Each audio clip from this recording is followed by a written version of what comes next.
Well, thanks everyone. Thanks everyone for coming.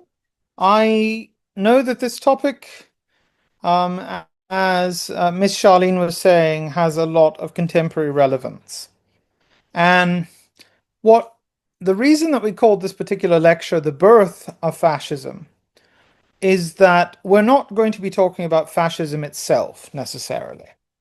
We're talking about the movement that would eventually become Italian fascism and in particular, the esoteric or religious heritage of a series of events that happened in the city of Fiume.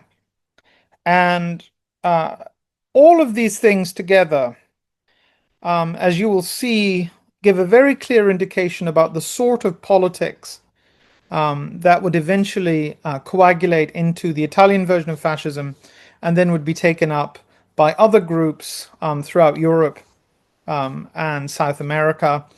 And it's really important, I think, to reclaim and be aware of this early history for a variety of reasons. And the most important, I would say, is because fascism also shows you sort of the limitations on the personal belief in and the importance of spirituality, etc. You know, we often use spirituality as an inherently positive idea, an inherently positive view. And as we're going to understand from the events of Gabriele D'Annuzio and what he did in Fiume, the city-state that he founded, we get to see sort of the underside of that, when dedication to high ideals very often comes at great personal costs. So with that, let's go and discuss Gabriele D'Annunzio and the Fiume project. Over a century has passed since the events of Fiume, and though it made headlines around the world after the Great War, today the affairs of the impresa are almost entirely forgotten. And this short info should serve to introduce the main focal point which this presentation seeks to interpret in light of scholarship related to the history of fascism and esotericism. On the 12th of September 1919, Gabriele D'Annunzio, with a select group of nationalist soldiers known as the Arditi, seized control of the port city of Fiume, in what is now Rijeka, Croatia. They believed the city was part of the Italian motherland, and they wanted to bring Fiume into the Italian nation.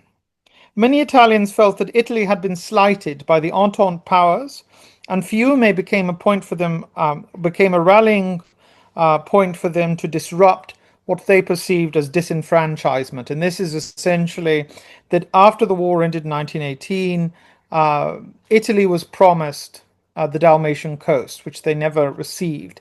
And Gabriele D'Annunzio called this a mutilated victory. And together he said that they were going to go and retake this land for Italy. This is what led D'Annunzio to take the city, and he held it from 1919 until 1920. It was under the total control of D'Annunzio, who used it, strangely, as an experiment in utopian planning. This was a place where he could enact his political philosophy, which combined political radicalism with pungent symbolism drawn from Italian history and, as is very important, esotericism. This presentation will provide a reading of those historical events, which seeks to make their esoteric or ideological context more widely recognized. The Ganopholon, which is this banner here, of Regenzia Italiano del Carnero was the alchemical Ouroboros, the serpent consuming its own tail ad infinitum, and it was the quintessential symbol of D'Annunzio's political aspirations, the internal vitality and sustainability of a pure state, which he attempted to build in Fiume. Like the serpent which feeds upon itself in a closed circle, D'Annunzio wished for the tiny city-state to be fed off the spiritual powers latent within the human being and bring these great energies to the forefront of a sick and devastated post-war world. It was to be a city of the stars and the city of fire. The alchemical serpent intertwines itself around the constellation of Ursa Major, a guide star in the Mediterranean world, and this was to indicate that the city-state would also serve to guide the paths of those coming after it. A pretense to eternity in theory, which would be remarkably short in reality. Written on the scrolls beneath the serpent, we find quis contra nos, written on the scrolls, in its reference to Romans 8:13, 8:31, my apologies, where the Apostle Paul writes, "If God be for us, who can be against us?" And it is no doubt that D'Annunzio believed that heaven was in his actions at Fiume, and it undergirded all that he did. We begin here with this gonopholon because it was the heraldic embodiment of the cataclysmic shift D'Annunzio believed was taking place in the Fiume project. Fiume was not going to be business as usual, but was rather a place of apocalyptic significance. The flag, which was designed by D'Annunzio himself, was a symbolic rendering of his highest aspirations: to found a political system not on the vulgar demands of common life, but on the principles of eternity. He was scrupulous in his designs and sought with every component of the flag to imbue it with potent symbolism. His work as he understood it was the redemption of the Italian people and the integration of a new form of being and, by extension, politics. One that rejected the rationalism of the West in favor of the spirits of a supposed ancient race which revealed themselves in myth and beauty. And myth and beauty, these are the twin forces of D'Annunzio's political cosmology. I quote, "In the vermilion field is the ancient emblem of eternity, the golden serpent that makes itself a perfect and perpetual circle. And within this circle is the constellation Ursa. They are the seven guards. They are the seven fatal stars. The seven fatal stars that from the infinite of time have guided the navigation of the Mediterranean people of our race. They are the seven stars of my fate, the ones I wore in my blue pennant, tied to the mast between wing and wing, meaning when he was flying, and which by one of the winds of risk and swiftness snatched from the torn banner. On my night at Bukhari, I had the same sign with me. 6 stars the wind stole from me and left me one, in my night in Ronchi. People of Rijeka, legionaries of Rijeka, there is inscribed in the scroll the words of courage and security, the word of right and challenge, quis contra nos. We found this word by turning the pages of the book that lies between the lion's claws, and we have made redemption its own, in the land where on a proud day this redemption of the lions can be celebrated." That is the quote from the man who is also inherently connected with the standard of Fiume, this man, Gabriele D'Annunzio. So, Fiume was to give birth to a new form of government, one that harnessed the great unspoken powers of the spiritual worlds to make a utopian society. In the words of its founder, Gabriele D'Annunzio, who you may call the living embodiment of the Fiume project, and certainly the most important individual associated with it, arguably the most important Italian thinker since Dante, a poet since Dante, and also someone whose particular political ideology was very easily utilized by Italian fascism. So this man, Gabriele D'Annunzio, he thought that Fiume was a candle in the night, which will catch the whole world in its flame. At the core of this strange political experiment lay D'Annunzio's secret obsession with the secret order of things. And Fiume was his attempt to engage those subterranean energies to rebuild the world destroyed by the Great War. Though it would ultimately fail, and indeed there were many who were against it, going back to the motto, who can oppose it, this strange event electrified Europe's intellectual avant-garde, and it was so inspiring that Lenin sent D'Annunzio, Vladimir Lenin, the Russian revolutionary, sent D'Annunzio a pot of caviar in congratulations for his being, and I quote, "the only revolutionary in Europe." Though the Fiume experiment, the Impresa di Fiume, would only last between 1919 and 1920, it would wield significant influence outside its limited chronology. Most infamously, Fiume contributed a great deal to the fascist movement, as I've already said 20 times. Carlo Gentile, a scholar of Italian fascism, points out that this was rather in terms of style over substance, being not so much about ideas, but rather presentation, what D'Annunzio called his politics of poetry. In the words of one early member of the fascist party, things have been different since Fiume. With its blend of militarism, its cult of blood and sacrifice, and its embrace of ritual, Fiume would illustrate the heightened emotional enthusiasm which lies at the heart of fascism. If we take D'Annunzio's prophecy about Fiume spreading fire to refer to the events of the Second World War, it does indeed seem that the whole world would eventually be caught in the same flames that originated there on the Adriatic.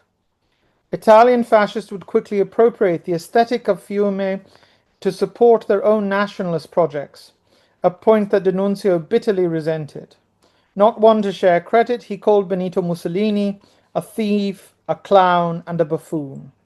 However, though Fiume has been a topic of conversation for over 100 years, few people have considered the central role that esotericism and religious ideologies had in directing the Fiume project.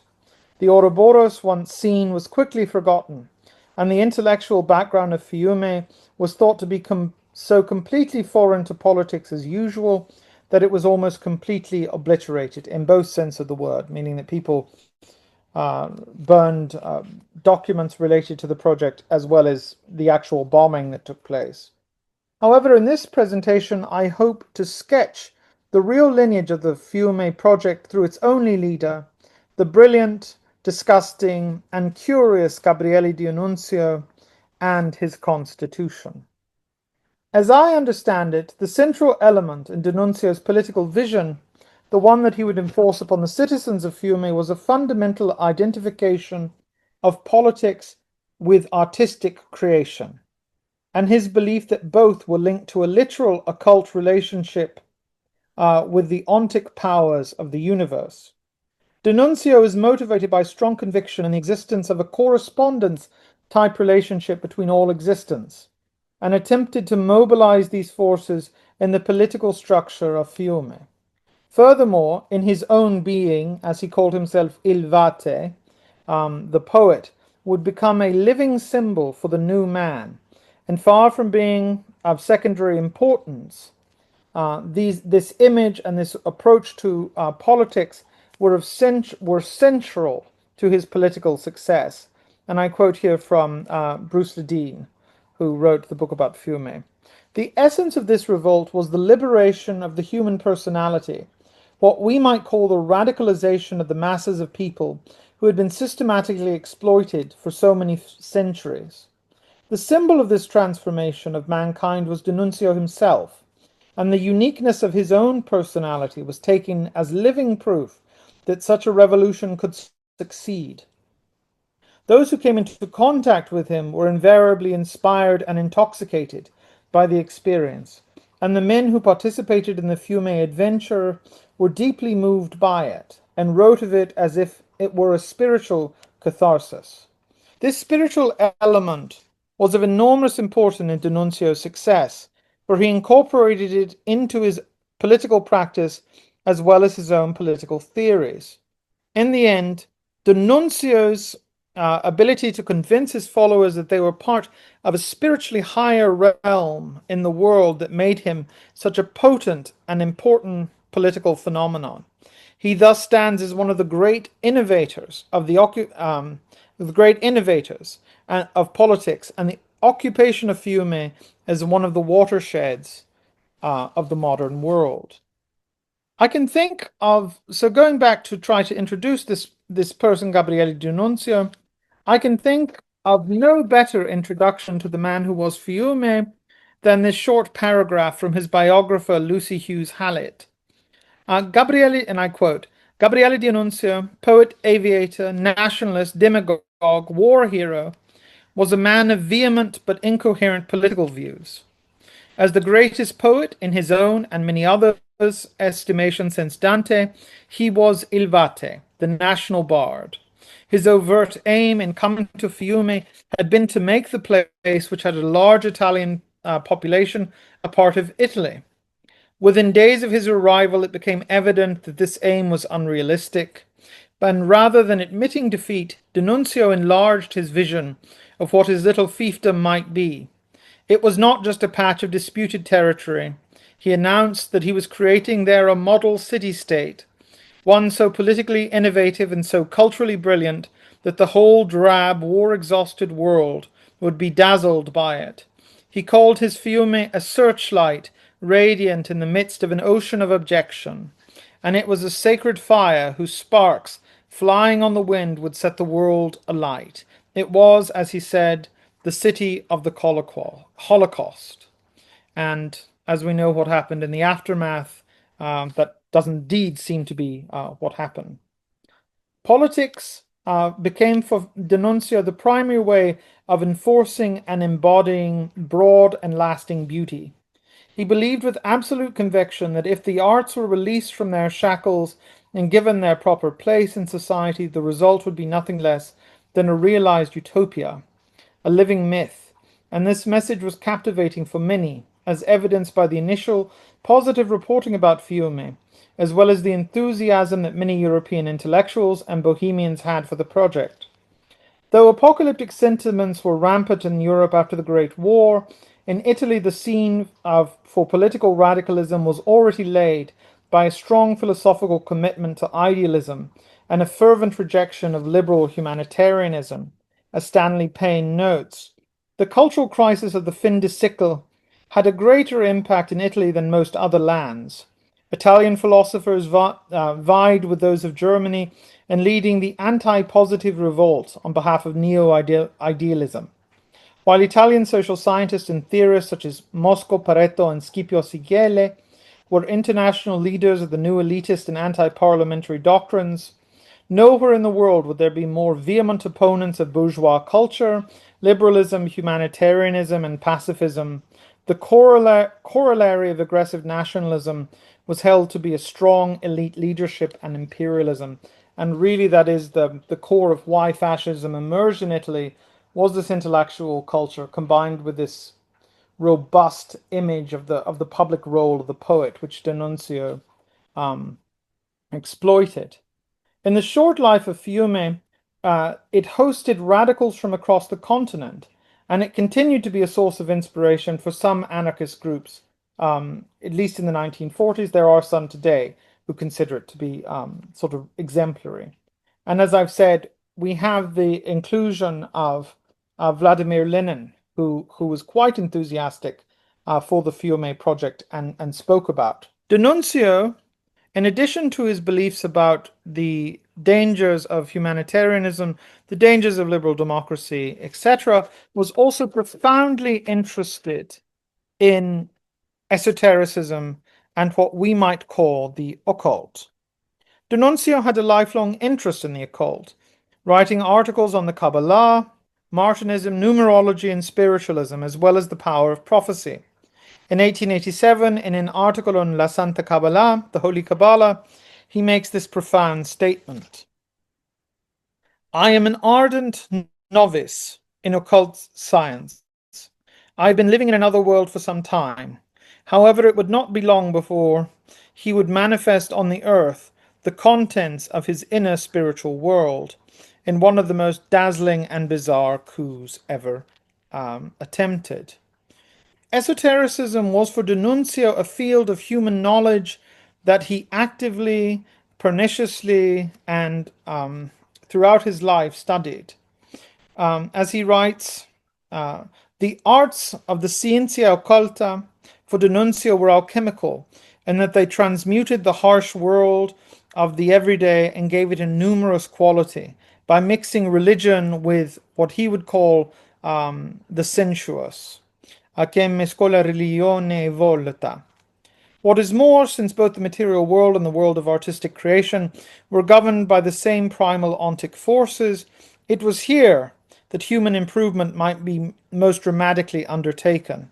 It was in the heavenly world of the arts and in the embodiment of the magus that he sought to emulate, And he believed that only through this unification would a new political world emerge. As I said a little bit earlier, this was what he called the politics of poetry. Perhaps that is the core of the D'Annunzian political project and would be something that would continue in Italian fascism. A belief that great art revealed cosmic principles and these could be employed in a political world. In hand with this conviction was the idea that only the direction of the inspired man of genius, D'Annunzio himself, or later Mussolini would claim this, only with these types of people could the forces of the quotidian be permanently dispelled. And in 1897, he stood for Parliament and won, by the way, as a candidate for beauty, garnering him the appreciation of major leaders of the Italian intellectual world, including the futurist Filippo Marinetti, who actually went to Fiume.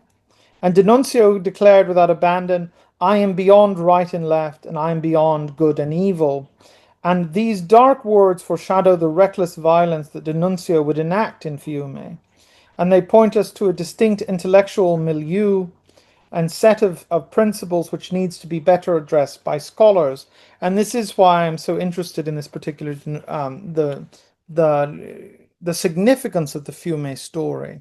Because in many ways, this type of aestheticization of war, struggle, and what he called the elevation of the political to the sensuous, this was directly mirrored in the heightened emotional sort of atmosphere of Italian fascism and later by German and Spanish fascisms. That there's this idea that you can raise that war, struggle, political adventure are all part of a underlying narrative, often of oppression and victory, as we've seen with the Nazis, etc. But it's a very salient point, and it's one that's exploited now.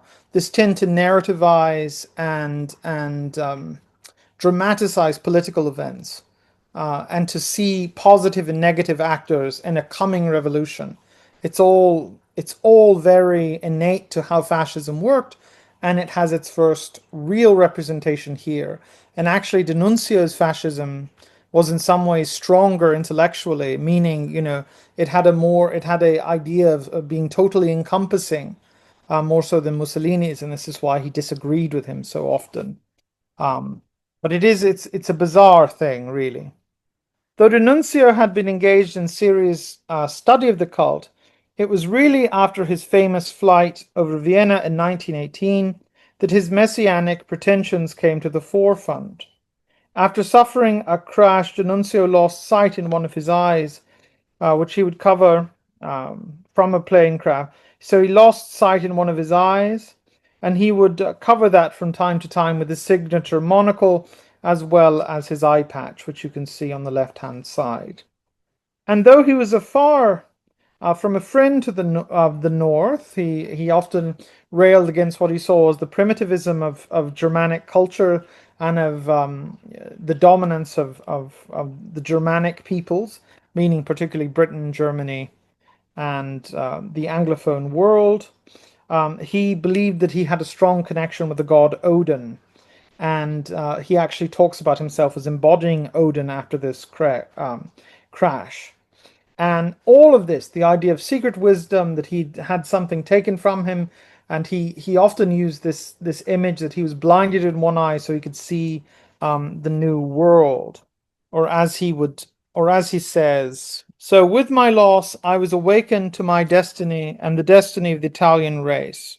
After his encounter with death, D'Annunzio developed an almost Gnostic cosmology. Different spiritual forces battled for supremacy of the world, with the Great War being the primary proof that the universe was out of balance and in desperate need for reintegration. A good deal of the way that D'Annunzio conceives of this cosmic battle comes from the work of Louis-Claude de Saint-Martin and Saint-Martin's teacher Martinez de Pasquale, both seen here. Pasquale taught that an elite group of spiritual masons, the Elu Cohen, would wage a theurgic war against the powers of Satan and work toward the temporal redemption. So, concepts which occur over and over again in D'Annunzio's work. And D'Annunzio also encountered some of these ideas reflected through the work of two individuals, Josephin Pélédan and Gerard Ancos, Papou, so Pélédan and Papou. And it seems that he first joined a formal organization of Martinists when he was in France.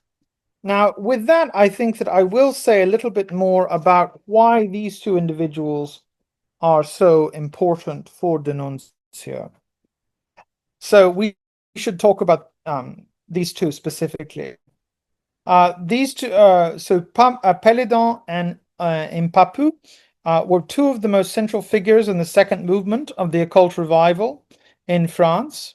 And under the influence of these two pivotal figures, the instincts D'Annunzio had would come to a more systematized and formalized vision of the esoteric character of the world and of the role of the artist within it. Il Vate, the poet that, the national bard that he believed himself to be, knew that poetry had the power to reform and remake the world.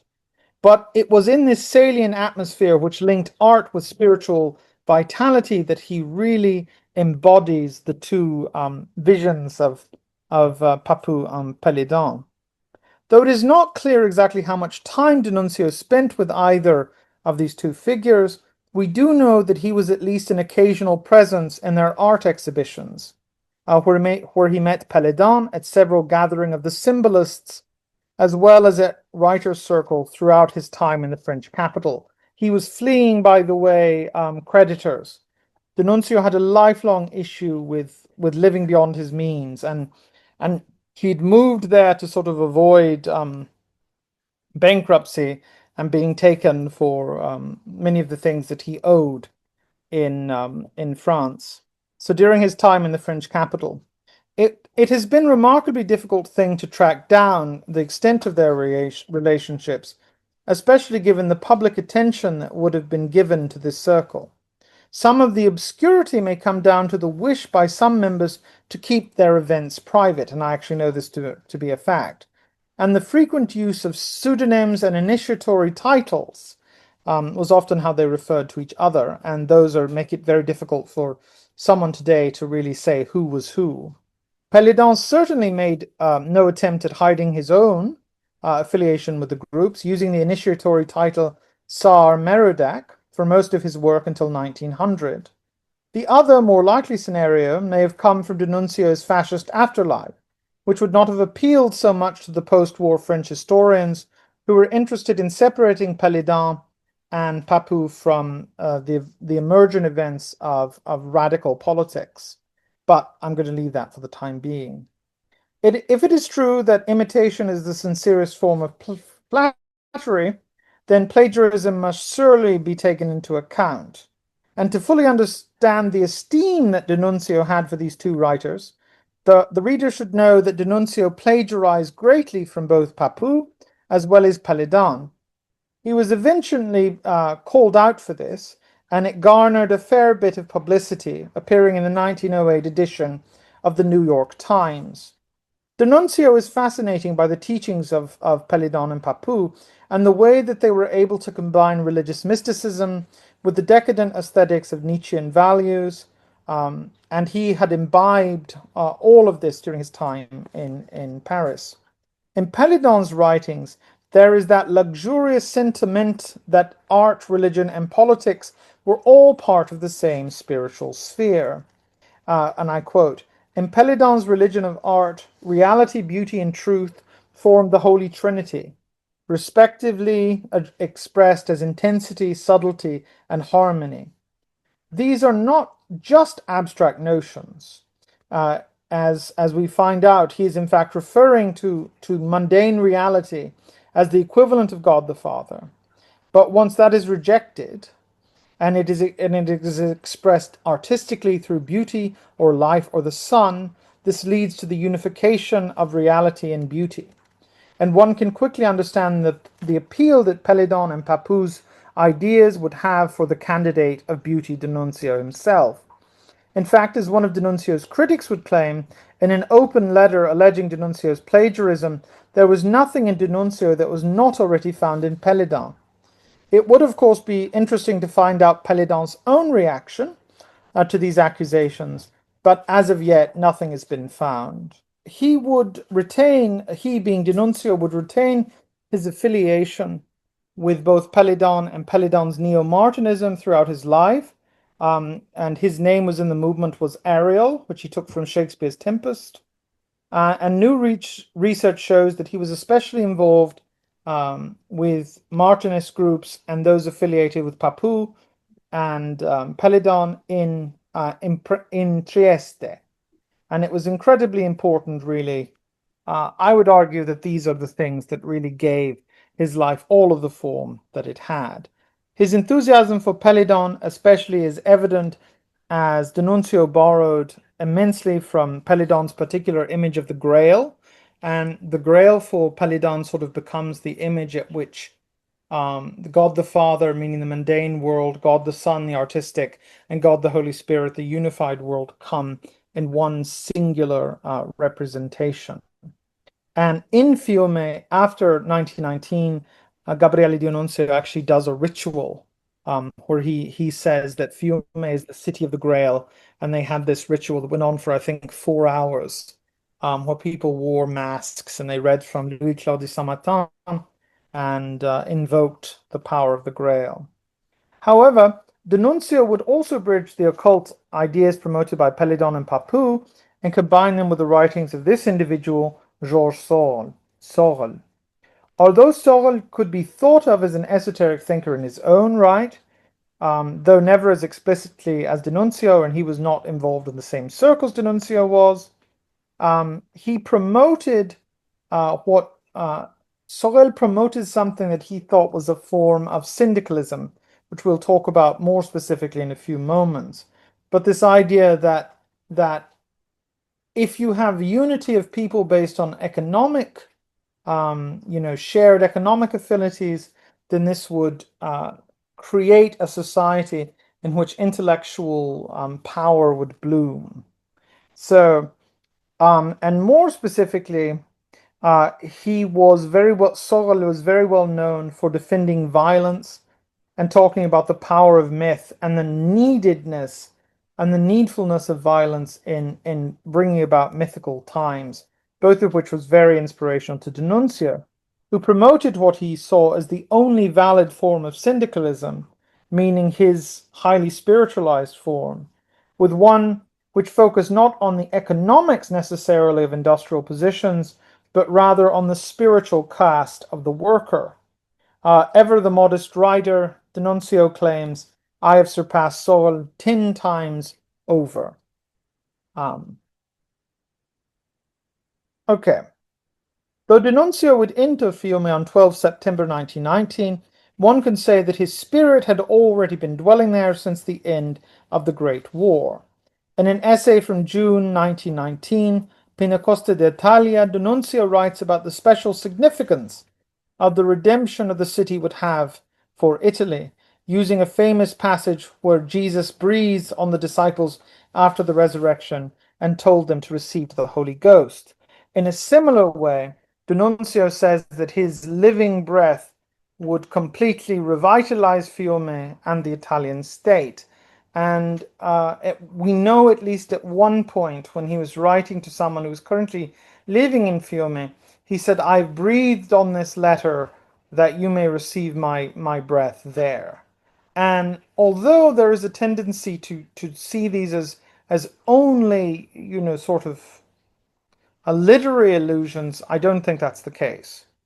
Certainly not given how much D'Annunzio believed in the power of charms and the importance of breathing.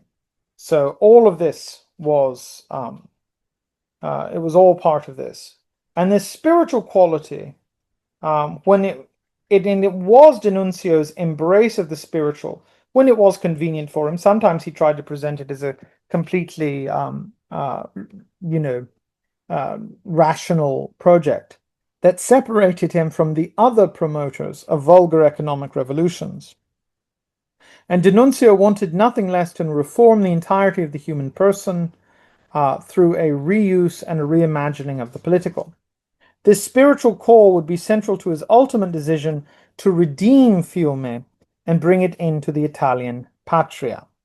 So this map, which we're going to see here, is an image that was produced by the Irredentist movement, which were people who believed that all of Italy's traditional territory should be returned to it. So you can see this here. D'Annunzio believed that there was a natural border for the Italian state that far exceeded the lines given to Italy following the Great War. Even more important for D'Annunzio, at least some of the time, was the fact that it was a matter of spiritual survival, that other Latins be gathered together under one state. And at one point he actually says that all Latin people should be brought together under Italy. The reality that Fiume had a long and mixed cultural and linguistic history, and that only 30% of the population were Italian speakers, did not seem to make much of a difference to D'Annunzio. It was Latin, and paradoxically must be so again. A nation is crippled if it is cut off from itself, D'Annunzio cried. However, it was more than a social responsibility, but was part of a cosmic war, which required the spiritual strength of the people to be pooled against the rising tide of northern barbaric materialism. Given this need, when D'Annunzio was informed by a psychic of his spiritual call to go and rescue Fiume for Italy, he would take that chance. Though there are conflicting accounts about which seance was ultimately responsible for D'Annunzio's march to Fiume, it was always a feature of the story, and I mean in all of the earliest accounts. They all start with a fortune teller or a tarot card or something like this. Italian historian Antoghini recounts one of the most famous, and he actually accompanied D'Annunzio for 1 year, I think. So, and I quote, "The poet had a particular interest in prophecies. In July 1919, at the reception given in his honor by his wife in her apartment in Plaza di Spagna in Roma, he met a certain princess. He asked her if she would be willing to predict his future, and she then proceeded to read his tarot. Triumph, triumph, triumph, he shouted. The cards were extraordinary, and it was on that day that he decided to march on Fiume."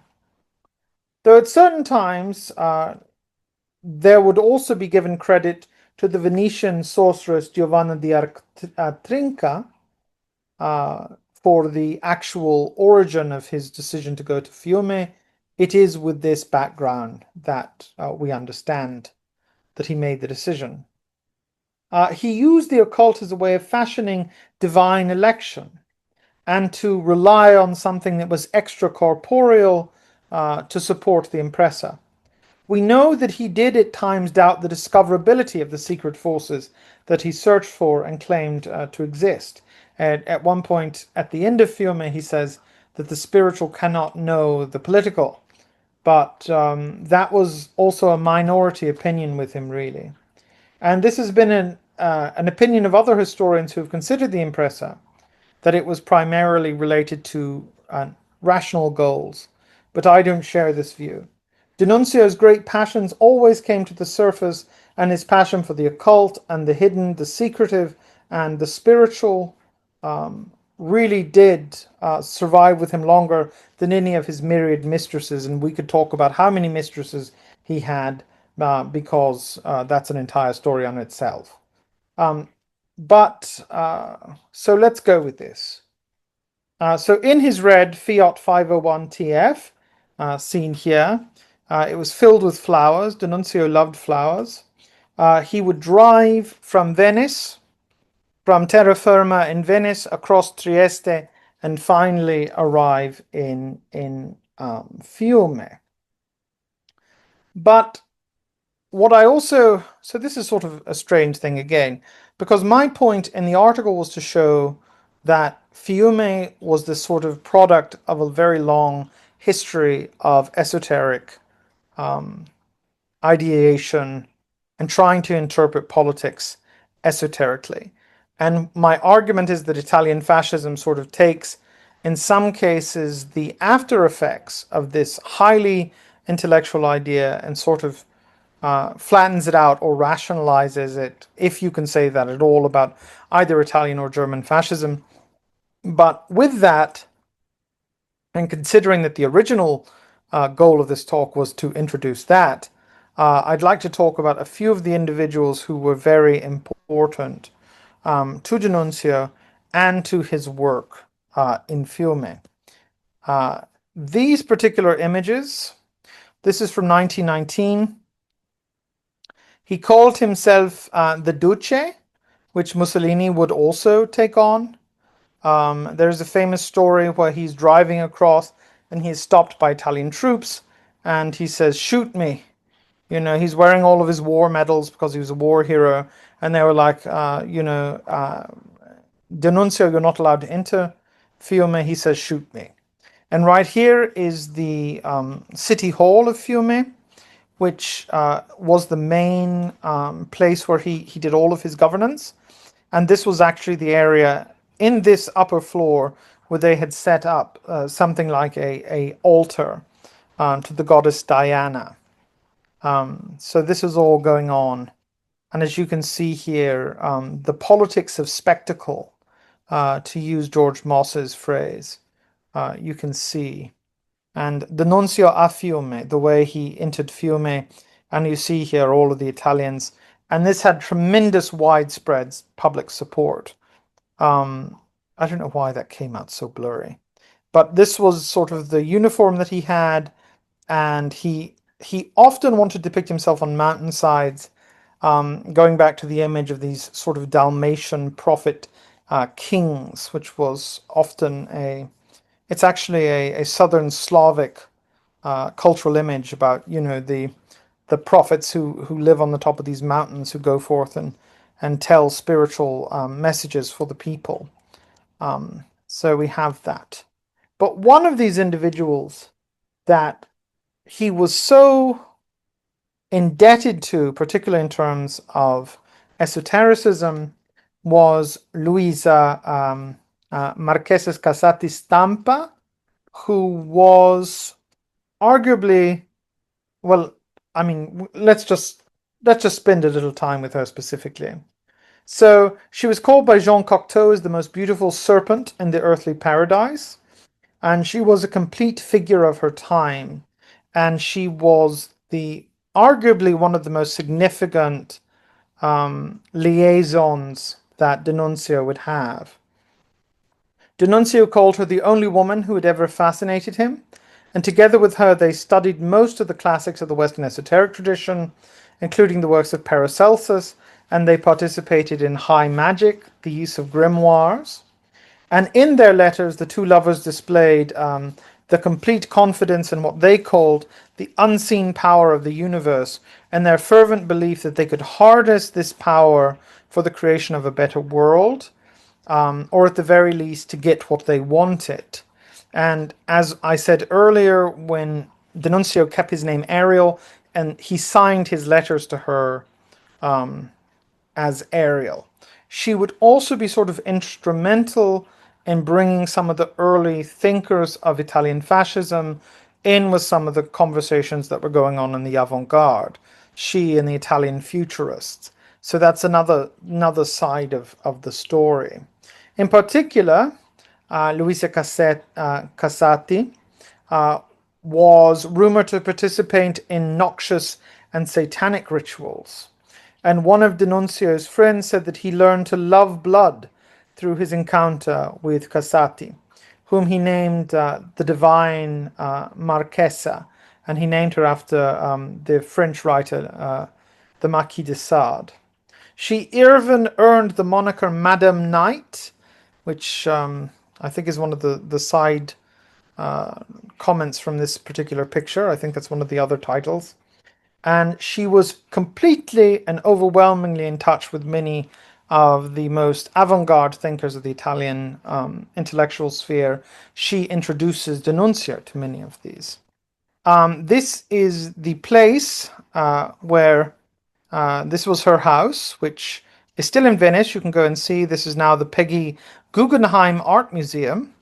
but this was where they practiced. And one of the sort of features of life here was this all never-ending display of costumes, and they had several costumes and did several things like that. And this is, of course, not an actual picture of the room that was rumored to exist in her palazzo, but this was sort of in keeping with some of the decor as it has been reported. And this is where they did several seances and several things from high magical treatments. So one particular person who was very close with what she was doing was Adolfo de Carolis, who was an esotericist. He was an Art Nouveau artist and xylographer. D'Annunzio shared his design actually for the flag of Fiume, and although D'Annunzio was the primary designer, it would actually be through Carolis that the final form would be realized.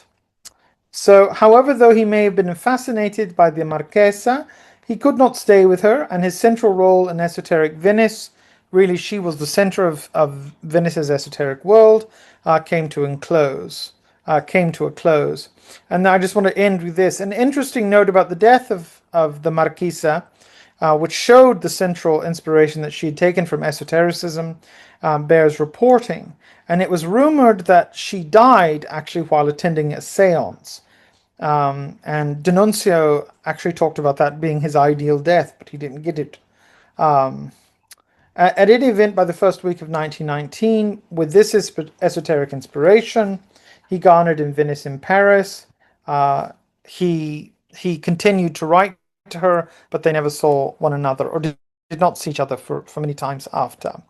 Another individual of exceptional importance for what we're going to talk about is this man, Guido Keller. Like D'Annunzio, he was also an aviator. He was someone who had, let's just say, a reputation as an esotericist as well as a political radical. He was one of the individuals primarily responsible for the Roman eagle, which he gave to D'Annunzio.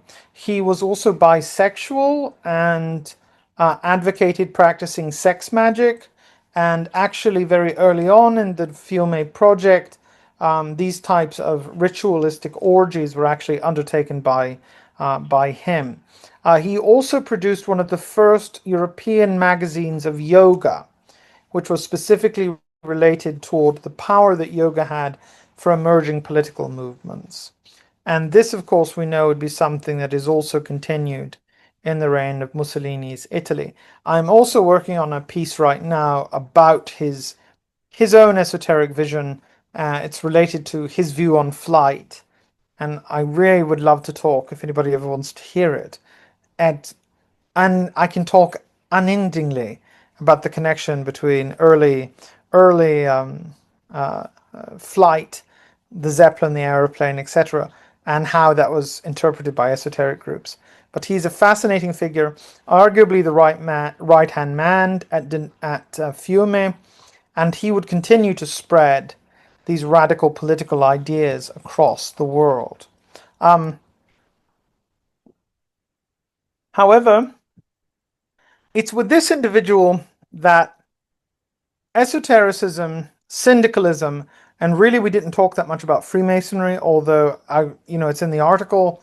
Freemasonry is also incredibly important. Alcesti di Ambris was also a Freemason, and it's only been in the last 4 weeks that I've discovered some of this new information about the depth of his engagement with both esoteric ideas and radical politics. Alcesti di Ambris was very important to Mussolini. After Fiume, he actually goes and works for the fascists, and he becomes this sort of, he was sort of someone trying to bring in more left-leaning groups and more what you would call more worker-centered groups into the fascist camp. And really, although Mussolini started it really as a socialist on the very left-leaning edge, Alcesti had more credibility, and he used that to sort of further Mussolini's goals. But what he is important for our context here is that he is also the co-author of the Constitution of Fiume. And the constitution called La Charta was one of the most progressive constitutions in the entire world at the time that it was produced. And this is significant for two things. One, there is this sort of underground image that fascism would develop that really it was a movement for everybody. Obviously, this was curtailed very specifically to really fit the majority and to fit a supposed historical origin. But there was this idea that fascist ideas are inherently sort of egalitarian or progressive. Hitler would likewise use this sort of odd way of arguing for these things. But so what that sort of does is it makes the Constitution of Fiume charged with two, what many would see as very variant ideas. On the one hand, we have this incredibly high vision of political power, how you can relate that to personal transformation, etc. But then we have this very progressive ideas about women's education, free health care, what would amount to be social security, etc. And really in this constitution of Fiume, you can see these things sort of come together in very surprising ways, which would likewise be utilized by fascism. So to give you sort of a flavor of this, I want to read this quotation. Now, this is a reference. The 10th here are communes, which is the syndicalist idea of workers gathered around a certain industry. So we have teachers, we have shipbuilders, etc. But the 10th is this, it's a commune that's work is set apart from sort of the practical work that's maintained by the other 9. And it's really interesting. So let's read here. The 10th has no special trade or register or title. It is reserved for the mysterious forces of progress and adventure. It is a sort of votive offering to the genius of the unknown, to the man of the future, to the hoped-for idealization of daily work, to the liberation of the spirit of man beyond the panting effort and bloody sweat of today. It is represented in the civic sanctuary, which was a sort of secular temple that D'Annunzio imagined and wanted to have built. So it is represented here by a kindled lamp bearing the ancient Tuscan inscription of the epoch of the communes, a period in actually the pre-Roman period before the establishment of even the Kingdom of Rome, much less the Senate, that calls up an ideal vision of human labor, factica senza fatica, which means to achieve without struggle. And this particular interest is, what I find so interesting about this is that here we see D'Annunzio elevating a supposed spiritual highest caste within society at large, and that they were to engage all the other castes together in this project of liberation and sacralization. And he actually goes at some points and says in a public sort of address, whose work is not made stronger by the hearing of poetry, or something to that effect. And he really believed that by engaging the arts with the practical purposes, you could completely transform everything. And I would say that this is also the point at which a lot of this, you can see the very clear inroads in with later developments of fascist political ideologies. This is sort of another It's another image of this, really. Like I said, the article was really about saying how fascism and esotericism are related, or specifically the accounts of D'Annunzio. So we see here every rebirth of a noble race is a lyric force. Every sentiment that is common to the whole race, a potential lyric. Music, the language of ritual, has power above all else to exalt the achievement and the life of man. Does it not seem that great music has the power to bring spiritual peace to the strained and anxious multitudes? Is it fair what I've called the birth of fascism here? In reality, D'Annunzio dies well before the fascist party becomes established. He certainly dies before World War II. And much of the sort of visions that we have about this particular individual comes from the fact that we know what happened to fascism. We know what happened when the world was set on fire. And we can see in many cases the direct inroads of how that happened. D'Annunzio, who was so committed to this idea of personal transformation, could never understand the violence that he inherently called for. It's for him and for later fascists, particularly Hitler, who most likely would never known anything that D'Annunzio said. D'Annunzio was constantly pointing to the fact that you have to kill the lesser to extend what he saw as the coming perfect individual.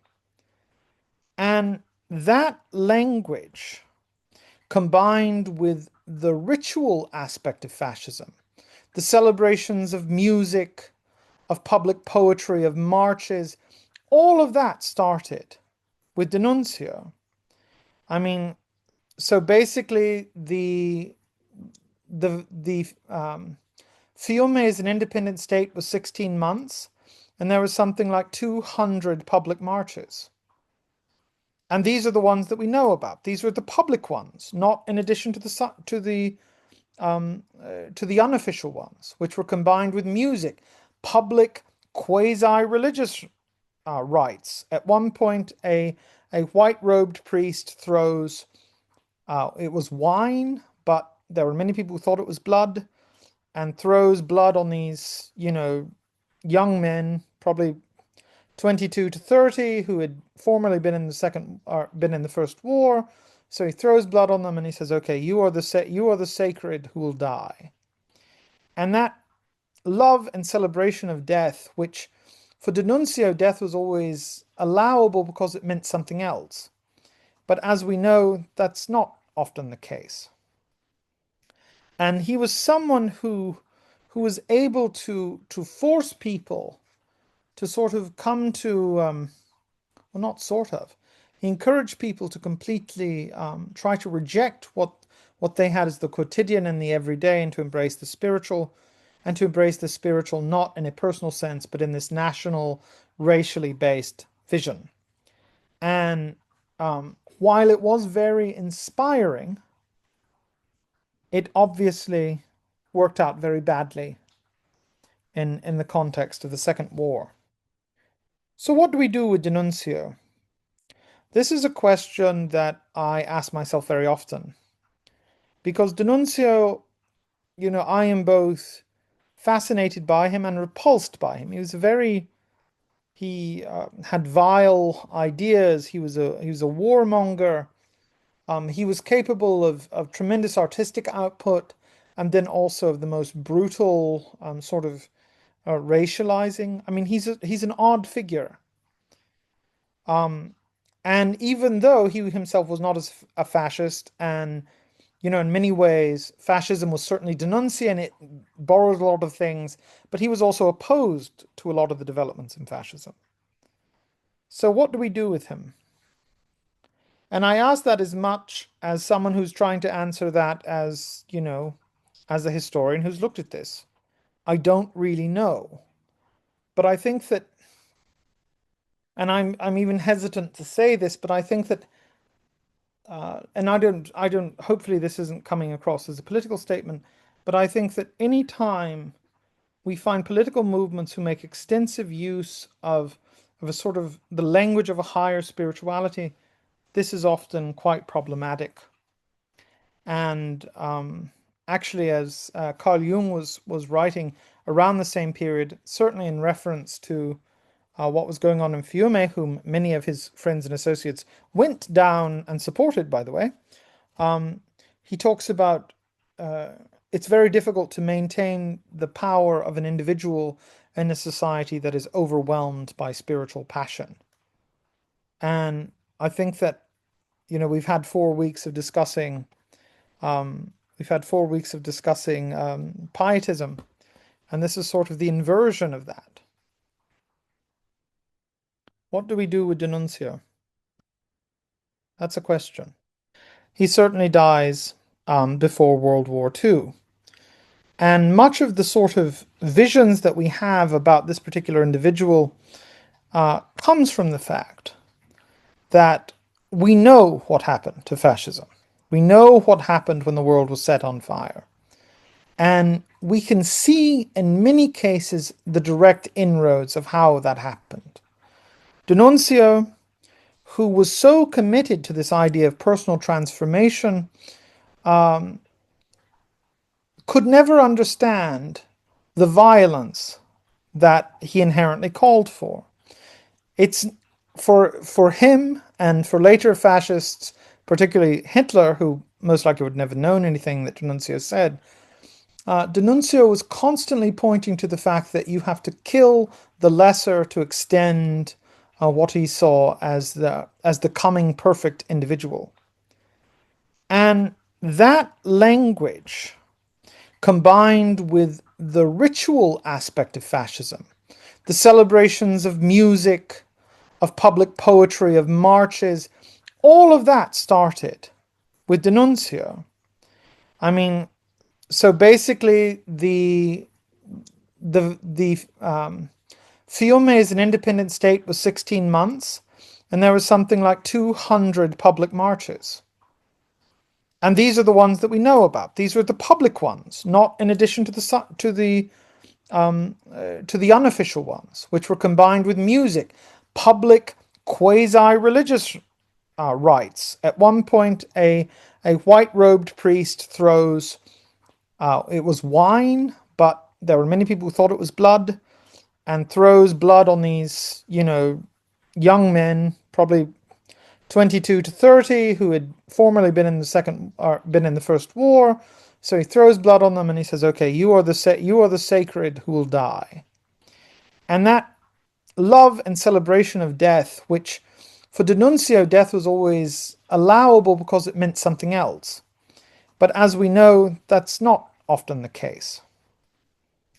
And he was someone who was able to force people to sort of come to, well, not sort of.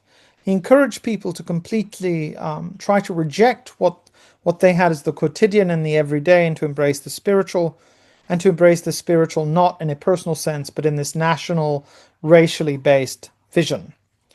And while it was very inspiring, it obviously worked out very badly in the context of the Second War. So what do we do with D'Annunzio? This is a question that I ask myself very often. Because D'Annunzio, I am both fascinated by him and repulsed by him. He had vile ideas. He was a warmonger. He was capable of tremendous artistic output, and then also of the most brutal sort of racializing. I mean, he's an odd figure. And even though he himself was not a fascist, and in many ways, fascism was certainly D'Annunzio, and it borrowed a lot of things, but he was also opposed to a lot of the developments in fascism. So what do we do with him? And I ask that as much as someone who's trying to answer that as, as a historian who's looked at this. I don't really know. But I think that, and I'm even hesitant to say this, but I think that and hopefully this isn't coming across as a political statement, but I think that any time we find political movements who make extensive use of a sort of the language of a higher spirituality, this is often quite problematic. And actually, as Carl Jung was writing around the same period, certainly in reference to what was going on in Fiume, whom many of his friends and associates went down and supported, by the way, he talks about it's very difficult to maintain the power of an individual in a society that is overwhelmed by spiritual passion. And I think that, we've had 4 weeks of discussing pietism, and this is sort of the inversion of that. What do we do with D'Annunzio? That's a question. Okay, now let's come back to the birth of fascism. Here. In reality, D'Annunzio dies well before the Fascist Party becomes established. He certainly dies before World War II. And much of the sort of visions that we have about this particular individual comes from the fact that we know what happened to fascism. We know what happened when the world was set on fire. And we can see in many cases the direct inroads of how that happened. D'Annunzio, who was so committed to this idea of personal transformation, could never understand the violence that he inherently called for.